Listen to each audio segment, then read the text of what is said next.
A lot of times people will use the vanilla bean and they'll scrape out the goodies that's inside, like a black, the bean part.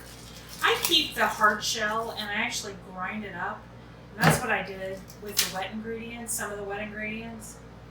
But aside from vanilla, you can do so many things with this. You can make pumpkin scones for this time of year especially, cranberry, walnut, you can put nuts in them, orange, you could play around with zest and different flavors. The sky's the limit. So this is just a good base. You want to go light on the vanilla. I'm going really heavy on the vanilla because these are vanilla bean. But if you're making something that has a different flavor profile, you can use a little vanilla, but you want to go heavier on whatever that profile. I've also made lemon scones, and you would just put a little lemon zest and a little lemon juice in the glaze. I'm going to show you how to make a simple glaze too. So what I did was, I have this round, it's a pie baking dish, and I sprayed it with a non-stick baking spray. So what we're going to use, I'm going to use 2 cups, and you want to make sure you're measuring this, 2 cups of whole wheat flour,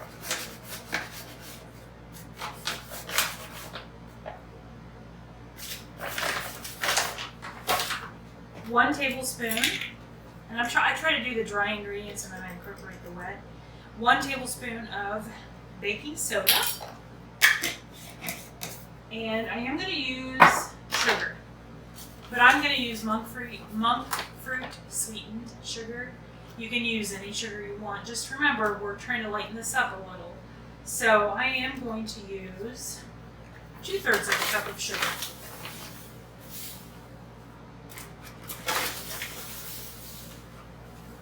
Okay, so I'm going to kind of stir this up a little, and then I'm going to add my wet ingredients. Now, one note with this, one of my favorite things to use is vanilla bean paste. It has like flakes of the vanilla and it's sugary. But just remember, this does have sugar in it as opposed to regular vanilla extract. So I'm going to use this for the glaze, but just know that it does have some sugar. So I'm going to use 1 tablespoon of vanilla extract, and instead of using butter, I'm going to use 1 packet or 4 ounces of unsweetened applesauce,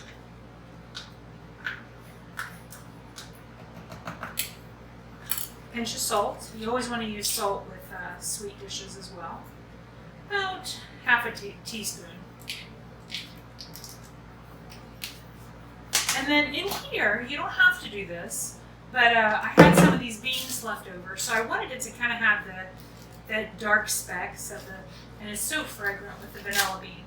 So we also need to put a half a cup of egg whites and 1 cup of almond milk.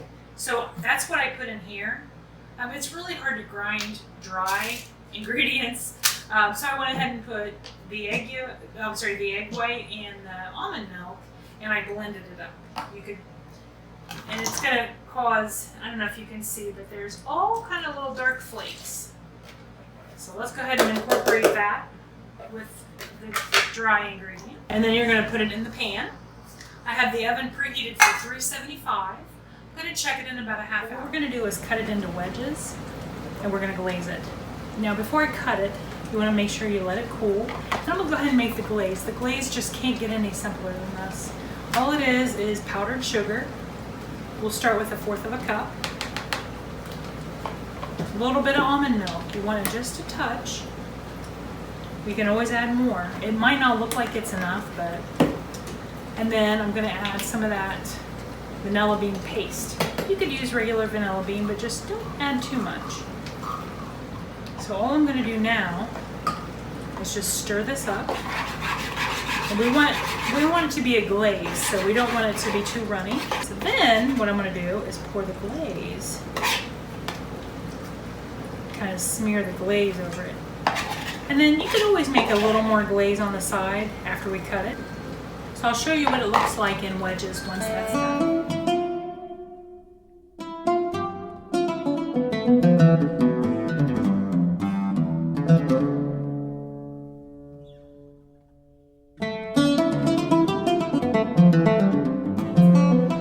very simple. You do need to roast these. You can cut them in discs. The key here is to try to get them even. So this can turn into little pizzas, little round pizzas, or this can be the crust. To this at 375 on both sides. You want to kind of get it soft. 10 minutes on each side. Again, getting them the same thickness is key, because if not, some of them will burn. 375, and then I'm going to put the pasta sauce, and I'm just using regular spaghetti sauce. Try to find one that's low in sugar. Some red peppers, because I like a little spice, and I'm using pre-sliced turkey reduced fat pepperoni. You can find this everywhere around the deli section and meat section in your grocery store, but it's a big difference from regular salami or pepperoni. And so all I'm going to do is just take my spaghetti sauce, put a generous coating on each one,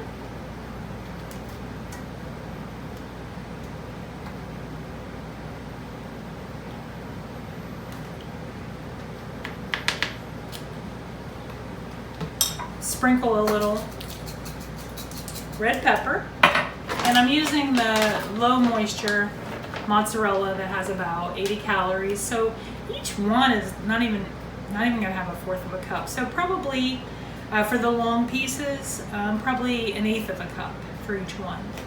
And then for the pepperoni, whatever will fit on it.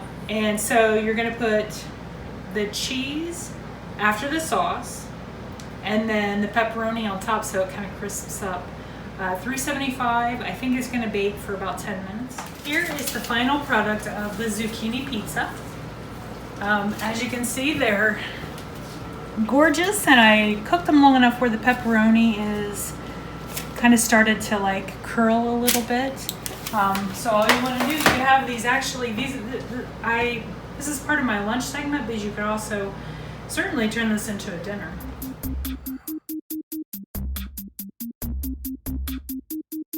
It's eggplant stacks. It's almost like an eggplant lasagna, but there's no noodles. This again falls right in line if you're actually doing meatless Mondays or just trying to stop using so much meat. Because vegetables, one thing I wanted to say about eggplant, before I discovered this recipe and kind of played around with how to work with eggplant, in the past I had roasted eggplant whole. I had soaked it in salt water to try to get the bitterness out, until I found this wonderful secret. What you want to do is take the eggplant and just slice it into even slices and bake it. Don't do anything else with it. Don't season it with anything. You want to just roast it for about 10 minutes on each side at about 375. So what we're going to do is we're going to create layers of stacks. It's kind of Italian. It's got, well, let's get right into the recipe. So this, once you have your stacks done and cooled, so what we're going to do is we're going to go ahead and layer these in stacks, and then you could use them for dinner or lunch. I have about a cup of sliced onions. I have about a cup of sliced mushrooms. And then I'm going to use a whole jar of pasta sauce. Now this one is fat-free because you've got to watch, they do have a lot of sugar in them. So I'm using this. Try to get organic if you can. I know sometimes tomatoes have a bad rap, but I don't think, yeah, this one is actually organic. It's the 365 fat-free marinara, so I'm going to put a whole jar in.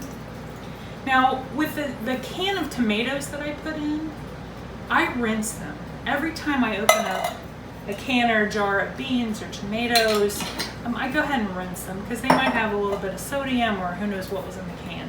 So that was a whole can of just regular diced petite tomatoes. And then I'm going to put 2 garlic cloves. Okay, and then if you have it, you want to put in, gosh, like a good tablespoon and a half, maybe 2 tablespoons of fresh basil. If you don't, you can use dried, the fresh. I'm going to also finish this off with some fresh.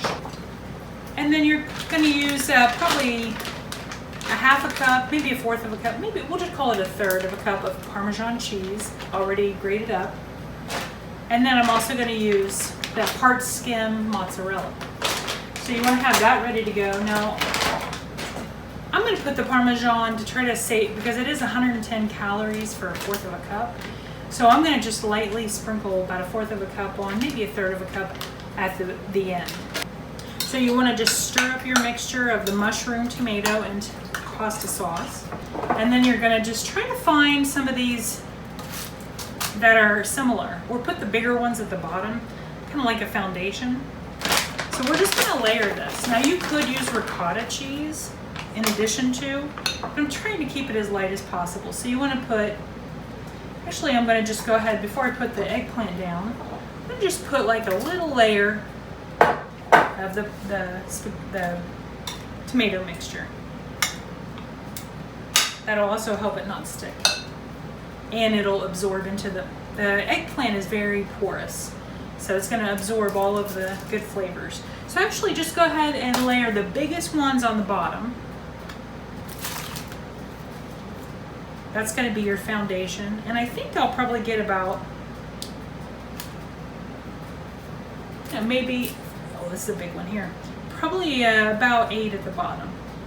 Because I'm trying to build up about 8 stacks. So I have one row, so I'm going to put just a light amount of cheese. And something else, I really like spice. I think I'm actually going to sprinkle some red pepper flakes in between those. But you don't have to if you're not into spice. So I've got a layer of the sauce on the bottom. I've got a layer of eggplant.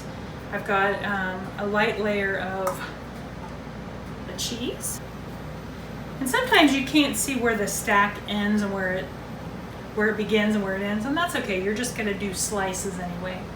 So I'm going to finish layering this. This is what it's starting to look like.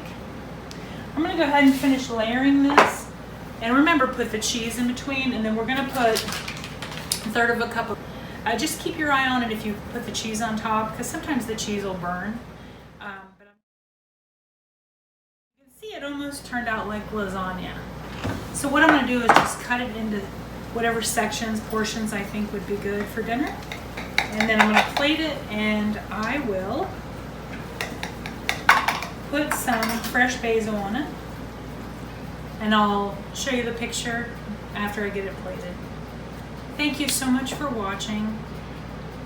And I hope that you are finding some of these tips and some of these recipes.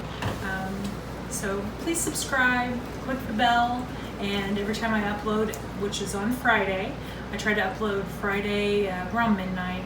I post a new video every week. Sometimes I'm going to have special videos. I might have some baking. I might have some special things that I'm going to do, and then I'll upload that at a different time. But every Friday you should be able to count on a video. So thank you so much for watching, and don't forget to subscribe and like it if you like it. Thank you for watching.